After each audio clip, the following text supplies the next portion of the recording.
83-80, laiko lieka 17 sekundžių, Maskviečiai pasistengs pelnyti 3 taškus. Lieka 12 sekundžių. Popovas.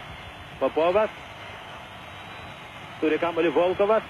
Volkovas meta, Sabonis nesugeba, nesakau, Sabonis. 3 taškus pelno Volkovas. Paskutinės sekundės, baigėsi antrasis kėlinys. Taigi, pratęsimas po 2 minučių pertraukos, pratęsimas, gerbiami sporto mėgėjai.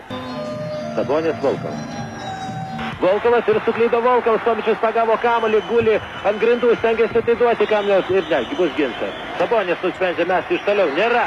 Krapikas, dar kartą Krapikas pagauna kamuolį, vėl sugrįžta atgal, nors bet Krapikui prieš tai kirto per ranką Popovas. Pasisakė Žalgiriečiai mesti baudas ir Jovaiša nusprendžia kamuolį. Labai puikus Sabonio perdavimas. Tomičius Kurtinaitis meta iš 3 taškų ir gerbiami sporto mėgėjai. 89-83.